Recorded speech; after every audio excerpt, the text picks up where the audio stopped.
Hey there, Robert here from Winning Communication. What I'm about to share with you will completely transform your ability to communicate more effectively.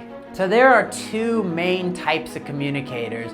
We have what's called a sensor, and then we have the intuitive person. And to better describe each type of person, I'm going to tell you a quick story. When I got out of the military, I was actually hired as a consultant to help this business in New York grow. And this business was in the real estate industry.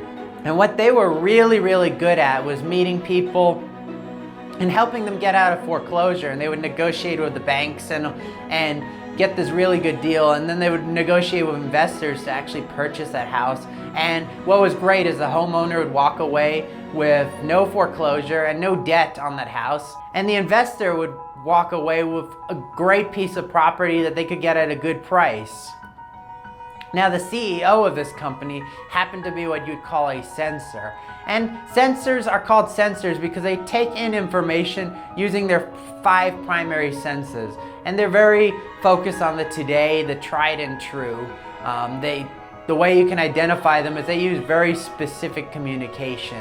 Like, for example, if you ask a sensor for driving directions, they might say something like, travel 3/4 of a mile to the second traffic light, then you're going to make a right, travel about 300 yards to the next traffic light, and you're going to make a left. So they give very specific instructions.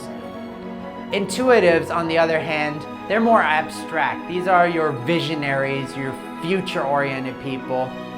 And intuitives, what's really cool about intuitives is they're usually your more creative types, and they have all these awesome ideas bubbling in their heads and all that. Intuitives have this big challenge though, because they're so abstract and future oriented, and they see the vision so clearly in their head, they don't necessarily communicate that clearly. So an example of that would be in a movie theater. You would ask a sensor, oh, what seat are we sitting? And they're gonna say row A, seat 5 and 6. The intuitive will point and say, we're gonna sit over there somewhere towards the center.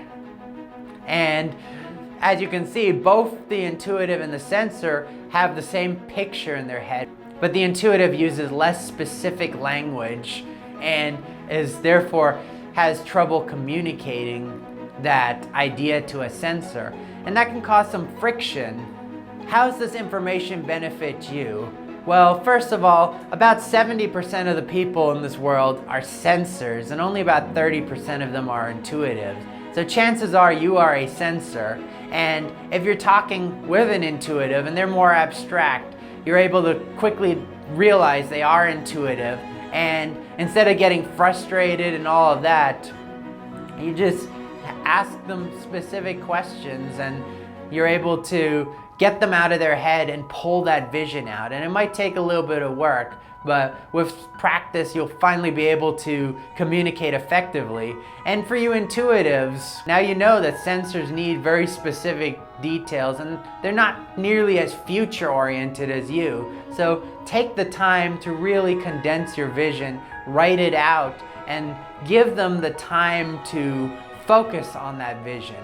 And if you like this information, please share it with your friends, subscribe to our channel, or visit our website on winningcommunication.com, because it's our passion to share this information to help you get better relationships, earn more money, and do overall better in your life.